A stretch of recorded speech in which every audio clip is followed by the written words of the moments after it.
22-year-old community college student Jasmine Pace had plans to spend Thanksgiving 2022 with her family. But then, out of nowhere, she sent a last-minute text to her mother, canceling those plans. What happened next would turn her family's world upside down.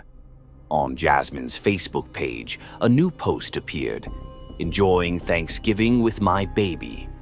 But the photo accompanying the post wasn't from that Thanksgiving. Jasmine's signature tattoos were missing. The picture had clearly been taken months earlier. Panic set in as her family realized something was terribly wrong. No one knew where Jasmine was, and yet someone was online pretending to be her. Today's case is as haunting as it is heartbreaking. It's one of those stories that will stay with you long after you hear it. There's a lot to unpack here, so let's dive in. The night before Thanksgiving 2022, Jasmine Pace left her mother's home in Chattanooga, Tennessee, around 11:30 p.m. She drove her white Chevy Equinox. The following day, Jasmine's mother, Katrina Pace, received a message from her daughter's phone. It claimed Jasmine was planning to stay at her friend Emma's house for the week. Jasmine had recently lost her grandmother to cancer, so when she decided to skip the family gathering, it didn't immediately raise alarms. Jasmine had occasionally distanced herself to process her grief. But that all changed when the new post appeared on Jasmine's Facebook, "Enjoying Thanksgiving with my baby." At first, Katrina found the outfit in the photo strange. Jasmine rarely posted revealing photos of herself online, but it was something else in the image that triggered a deep sense of dread for Jasmine's father, Travis Pace. Jasmine's tattoos, each one marking a specific time in her life, were missing from her right arm in the photo. This was no ordinary post. Katrina called Emma, Jasmine's friend, and quickly confirmed what she feared. Jasmine wasn't staying at Emma's place, as the text had suggested. Other friends and family had also received similar messages, all claiming that Jasmine wanted to be left alone, but none of them had spoken to her directly. The family immediately launched a search. Jasmine's white Chevy SUV had a GPS feature, My Chevy, which they hoped would help track her down. The My Chevy app gave Jasmine's mother the ability to track her daughter's vehicle, and it led them to an unsettling discovery. The white Chevy Equinox was found parked outside a building of condominiums on Mountain Creek Road in Chattanooga. By the time the vehicle was located, it was already 8:30 p.m. on November 26th, 4 days after Jasmine had last been seen leaving her mother's house on the 22nd. To the family's knowledge, Jasmine didn't know anyone living at the Signal View condos where the Equinox had been parked. When they gained access to the vehicle, something stood out. The driver's seat had been pushed back. It was clear that someone much taller than Jasmine, who stood at just 5 feet 2 inches, had last been behind the wheel. Realizing the gravity of the situation, the family immediately called 911 to report Jasmine's disappearance. Chattanooga police arrived, taking a report of what the family had discovered. The family was desperate for answers. Katrina, Jasmine's mother, explained, "There's not a day, not an hour that goes by without hearing from Jasmine. This is so unlike her." The chilling silence only added to the fear. Surveillance footage showed Jasmine leaving her home, but after that, she seemed to vanish.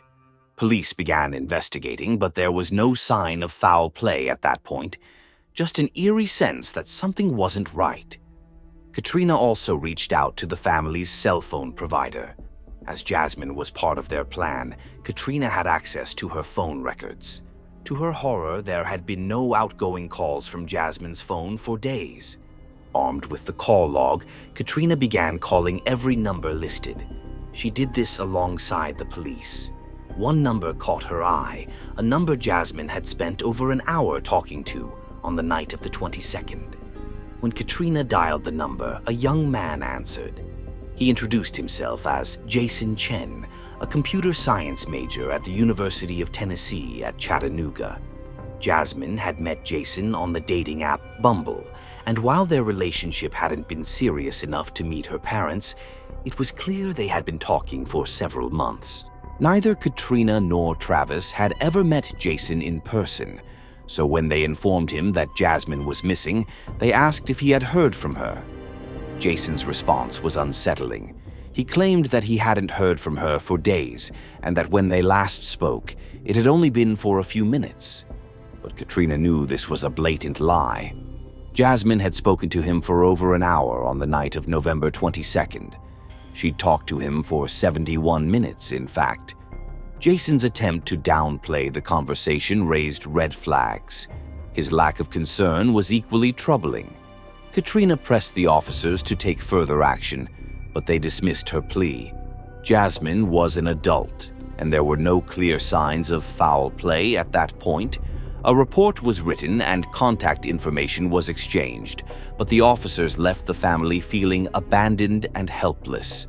Frustrated, Katrina and Travis decided to take matters into their own hands. They began canvassing the condominium complex, knocking on every door. But no one had seen Jasmine. A security guard finally agreed to share the camera footage from the parking lot, and with the timestamps from the My Chevy app, they pinpointed the exact time the SUV entered the lot. It was November 23rd, just after 8:30 p.m. The white Chevy Equinox had driven straight to the location where it was later found parked. Unfortunately, the driver was not visible in the footage. But something else caught Katrina's eye. A final text message from Jasmine sent to her phone in the early morning hours of November 23rd. There was no text, just a pinned location showing where her phone had been at 2:18 a.m. Katrina had never received a message like this before, especially not in the middle of the night. The very next day, after their concerns had been dismissed by police, the family went to the location marked in the message, an apartment complex at 110 Tremont Street. Once again, they knocked on every door. All but one apartment, Unit 210, answered or was accounted for. Neighbors mentioned hearing a loud disturbance coming from that unit around 2:15 a.m. on November 23rd. The accounts varied, but somehow Katrina and Travis made their way inside apartment 210. There, they found a notebook by the door with the name of the occupant, Jason Chen. Inside the small unit, an open concept with the kitchen just feet away from the couch, a hallway led to the only bedroom. The apartment was small, with one bathroom and a laundry unit tucked away in a closet. Most of it was immediately visible upon walking in. On the kitchen counter sat a small travel bag, one that belonged to Jasmine. Cleaning supplies were scattered about. But what really caught Travis's attention was a drawer in a desk where he found his daughter's driver's license and credit cards. He took them out and left them sitting in plain view. The family immediately called Chattanooga police again. Officers spoke to Katrina and the neighbors, but once again they left without taking significant action. Frustrated and feeling abandoned, Katrina returned to the apartment multiple times over the next few hours. She started gathering anything she thought might help locate her daughter. Notebooks, electronics, multiple cell phones, a camera, and an iPad. She wasn't about to leave any stone unturned. The desperate parents even searched through the dumpsters outside the building. It wasn't until close to midnight that Chattanooga police returned with a search warrant and began a formal investigation. During their walkthrough, the scene inside Jason's apartment told a much darker story. Investigators found what appeared to be bloody stains on the hardwood floor in the living room, in the bathroom grout, and on the carpet in the bedroom. Blood spatter was visible on the bathroom door and wall. The abundance of cleaning supplies now seemed deeply suspicious. Trash bags had been emptied, and when police checked the dumpsters, they found 2 white sneakers and a pair of blue trousers, items that would later be collected for evidence. Inside the apartment, fragments of broken glass were found in the living room. It was clear that a violent incident had taken place. Furniture appeared to have been rearranged, and in the bedroom, marks on the carpet indicated where furniture had been moved. Beneath the bed was a large stain, possibly trying to be covered up by the repositioned furniture. On top of the bed sat a kitchen knife, further fueling suspicions. Bloodstains, or signs of blood, were identified in nearly every room. The crime scene unit was called in to spray the apartment with Blue Star, a forensic agent that reveals areas where blood may have been cleaned up or otherwise hidden. The hallway lit up, revealing even more disturbing evidence. What had started as a missing person case now appeared to be a homicide. Detectives worked quickly to gather security camera footage from the apartment building and nearby areas. They pieced together a timeline of Jason Chen's movements in an effort to understand where Jasmine might be. They confirmed that Jasmine's Chevy Equinox had arrived at 110 Tremont on the night of the 22nd. The vehicle had been captured turning into the parking lot of the building before it was later seen leaving. On the 23rd, at around 8:30 p.m., a figure wearing a light-colored hoodie was captured driving Jasmine's SUV toward the Signal View condos, where it was eventually parked. A dark-colored Prius, possibly a hired taxi, then picked up the driver and dropped them off in front of Jason's building. Ring camera footage from an apartment door near the exit to the parking lot recorded Jason Chen leaving the building several times on the 23rd, including at 8:27 p.m., just 3 minutes before the driver in the light hoodie took Jasmine's car to the Signal View condos and left it there. There were a few more trips made by Jason Chen over the Thanksgiving holiday that raised significant red flags for investigators. One of the first was a solo trip to Walmart, where Jason purchased several items, including Band-Aids, peroxide, and cleaning supplies. Captured on the self-checkout, he ran some of the more expensive items through as asparagus, an odd choice that drew attention. The overhead camera at Walmart also provided a clear view of Jason's white sneakers, the same pair found discarded outside the apartment dumpsters. Later that same evening, Jason visited a Walgreens and purchased a package of paper towels.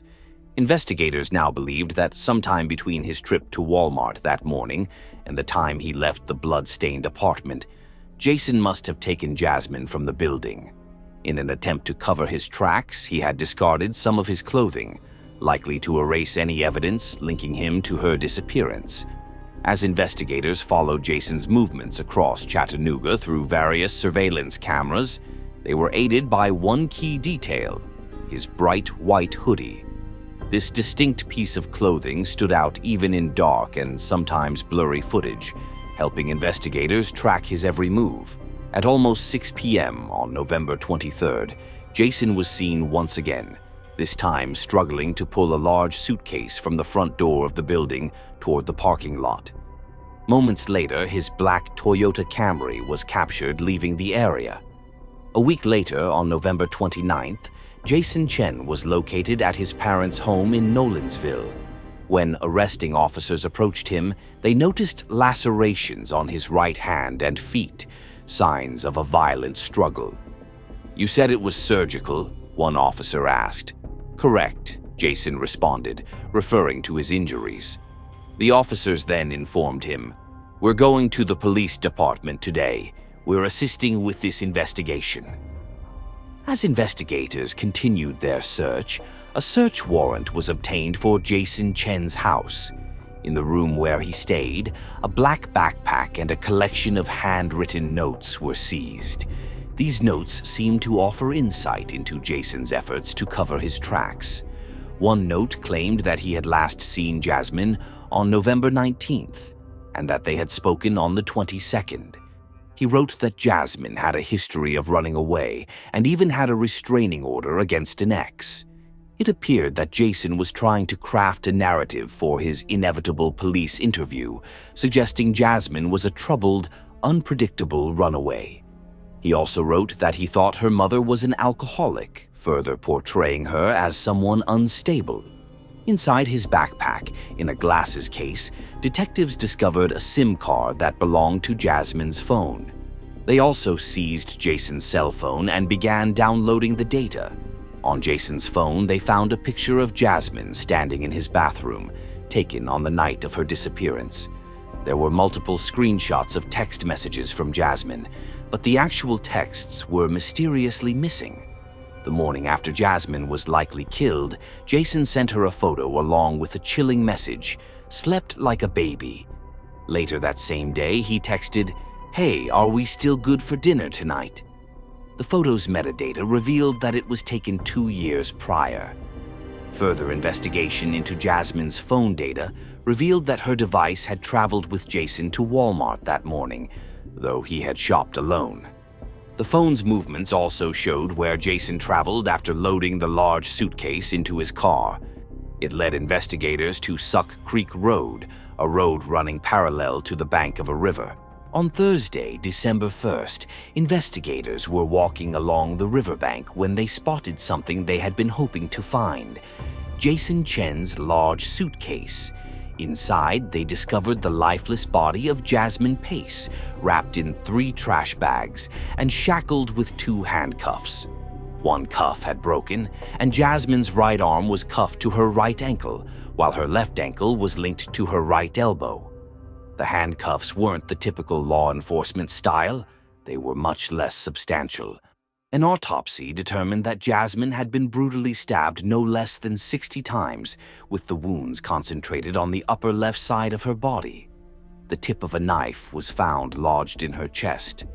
Jasmine was known to be a devoted aunt to 2 nieces and a godmother to a little boy named Waylon.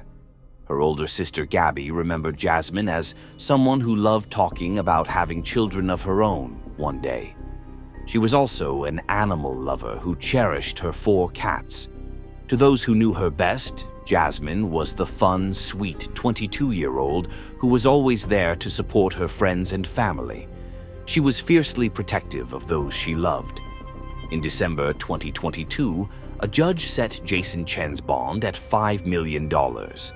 As the gruesome details of Jasmine's murder spread in the news, many were shocked that Jason was granted bond at all. By this time, investigators had pieced together a complete timeline, including evidence that showed Jason had used Jasmine's phone and SIM card to access her banking information, her social media accounts, and to post fake updates after her death. To one woman he had met on Tinder, he messaged, "I guess we're dating now," while Jasmine's body lay dead in his bedroom. Later that same night, Jason arranged to play Call of Duty online with friends, casually mentioning he needed to finish cleaning up his apartment first. The details of Jason's actions made it hard to imagine what kind of defense his legal team could offer when the case went to trial, which it did in January 2025. In a shocking twist on the first day of the trial, defense attorney Josh Wise did not argue for Jason's innocence. Instead, in his opening statement, he admitted that Jason had killed Jasmine Pace, but claimed it wasn't premeditated.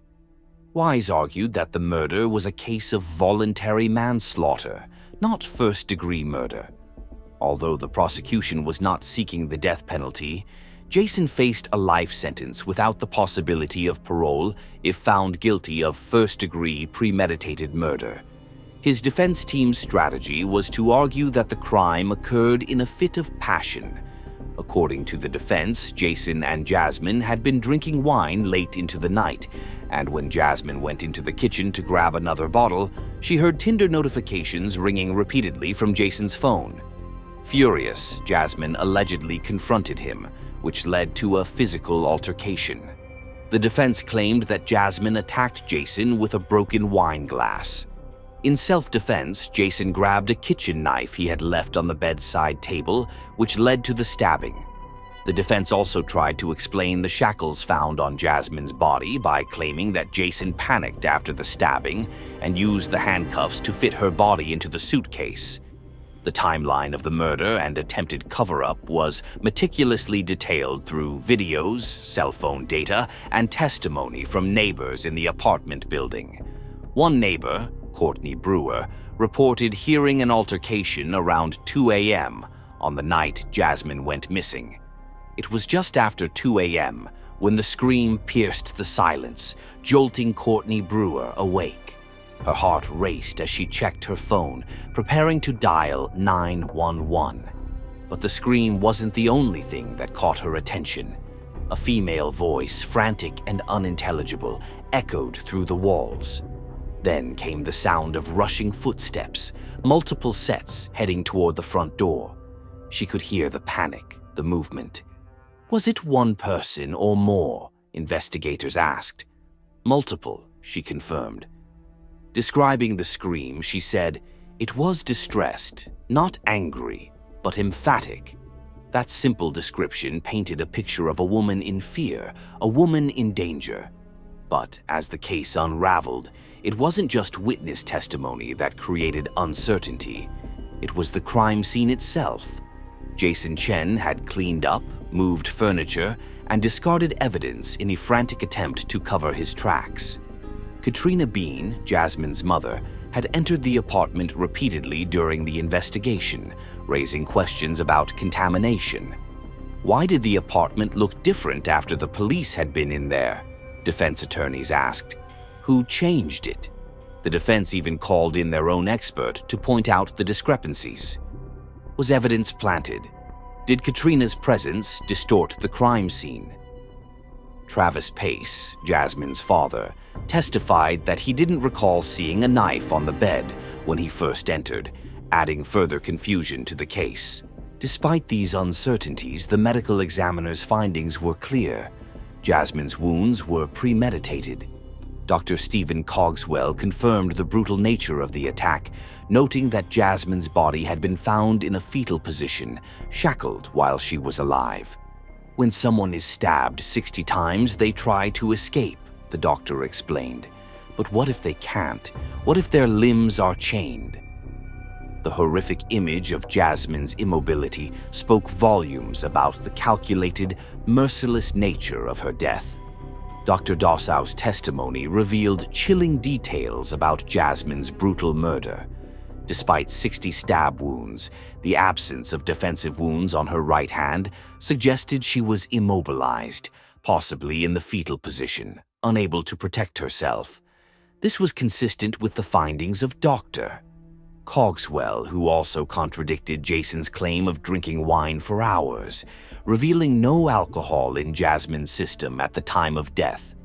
Jason's story about Tinder notifications inciting Jasmine's anger was also shattered. Data from the app showed no notifications on his phone that day, exposing the lies behind his defense. Jason chose not to testify, and his legal team pivoted during closing arguments, trying to cast doubt on the evidence. They suggested that the absence of ligature marks on Jasmine's wrists could indicate she was not alive when handcuffed. However, their crime scene expert couldn't definitively identify a bloody handprint on the bedsheets, another claim left untested. The premeditated nature of the murder was evident not only in the shackles, but also in the number of stab wounds, indicating Jason had time to contemplate the attack.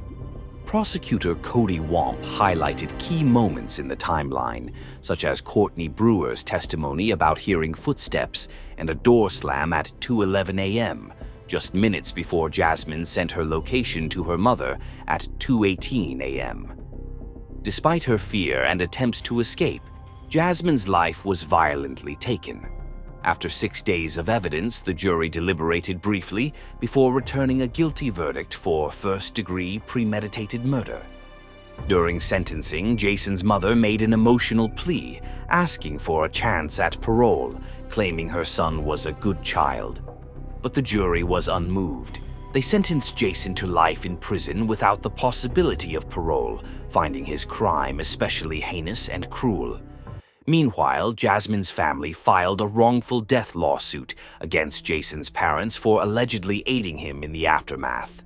The legal battle had clearly taken a toll on the Pace family, with tensions running high, especially when Travis Pace's testimony caused some family members to walk out. But in the end, the Pace family found the justice they sought, a conviction against a man they described as a monster, and whose crime prosecutors labeled as one of the most heinous, atrocious, and cruel.